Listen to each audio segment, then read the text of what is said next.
Today, I'm sitting down again with Peter to discuss Kingdom Hearts, or anime, or both, or Disney. Or something. I mean, no one knows anymore. The Kingdom Hearts 3 reviews are out, kind of.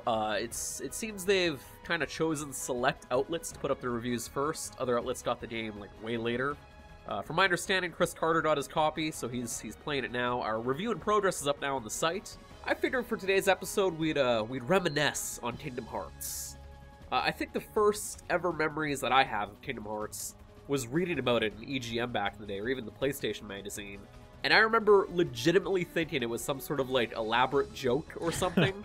Just because, like, this insane concept of Square Enix Final Fantasy characters and Disney characters. It was baffling to me. I followed video game sites back then, but I wasn't as hardcore into it, and somehow I ended up buying the game, because I guess I was a big Disney kid.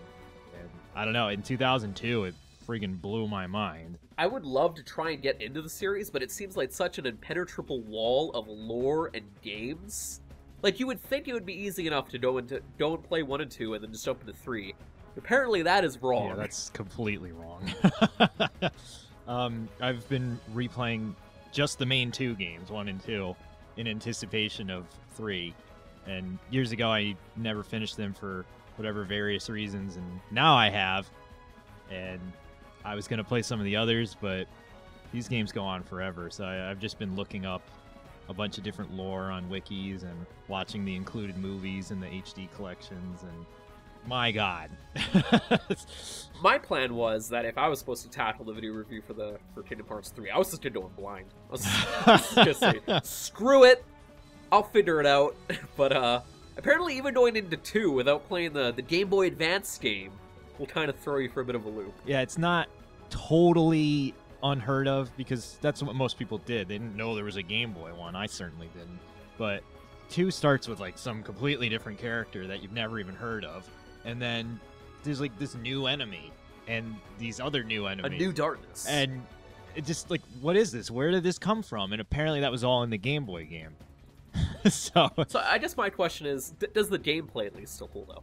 In the first game, no. Sadly, no. I can't say it does. There's a charm to the first one in that it's very, well, it's simple by Kingdom Hearts standards, and the worlds ferry you along relatively quickly. Like, you're not grinding or friggin' doing pointless side activities, but the gameplay is just so basic, and when you're playing it on the harder difficulty especially, it's just hard to keep up because Sora doesn't react when you want him to. Yeah, like, my first memories of seeing Kingdom Hearts was at my friend's place.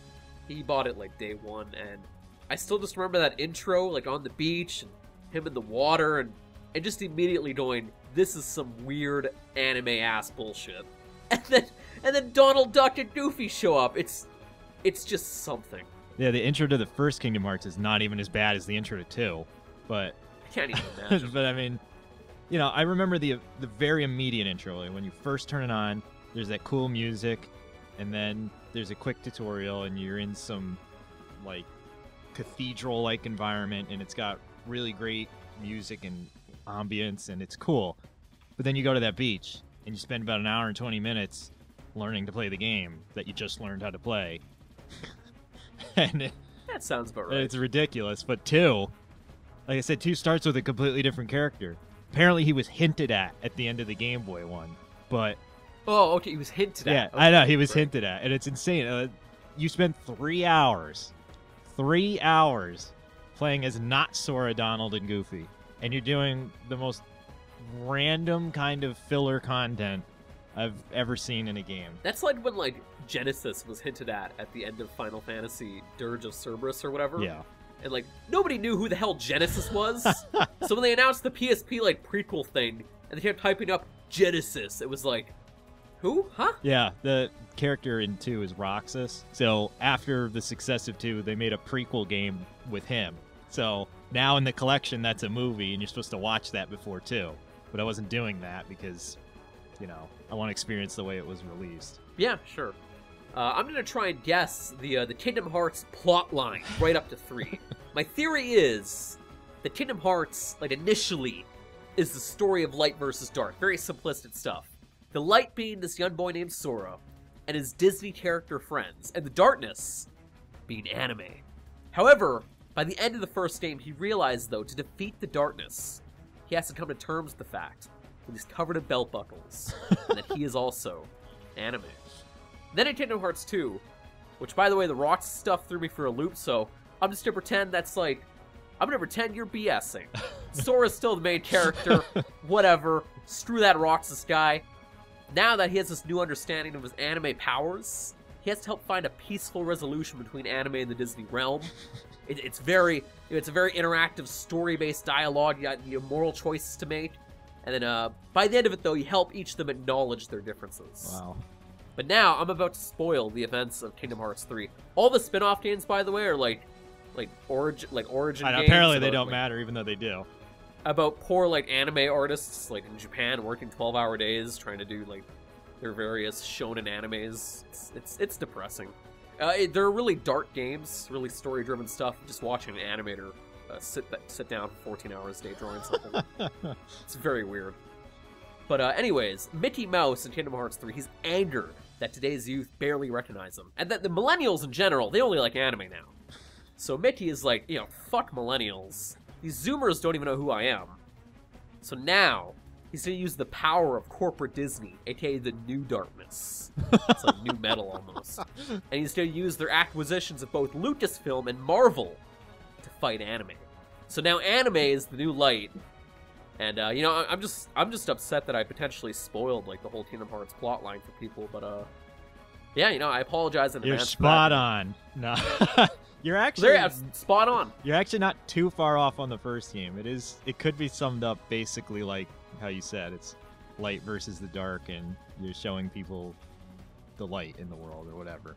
But 2 is where it goes. Well, actually, the Game Boy one is where it goes off the rails.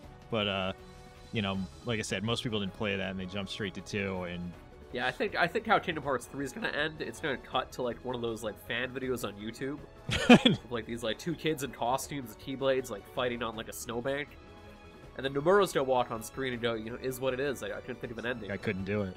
Nothing could wrap up this series. Is what it is ISIS, and then it cuts to black. If you didn't play Chain of Memories, Kingdom Hearts 2 introduces this thing called Organization 13, and they're later that same evening. So in that moment, that's when Roxas was created, because he's now Sora's nobody. Sora's nobody! And I get it. The next morning, Sora and Riku have to defeat this All right. bad guy, and then, they get reunited with Kairi, and they're all on the beach, and then after that, there are another few games that take place between that and 3, and... Yeah, 2.8 or whatever the fuck. Yeah, that 2.8. That one contains not only a prequel, but a sort of sequel to the first game. It's the sequel to the prequel, and also the sequel to the original. Great. It's called Kingdom Hearts Birth by Sleep 0.2, A Fragmentary Passage. the following Thursday. That's a lot of anime. But that's Kingdom Hearts. Yeah. Thank you for listening. What are your epic game theories of Kingdom Hearts 3's plotline? Let us know down below. I'm not Matt Pat. This has been Peter Bukowski. And this has been Impulse.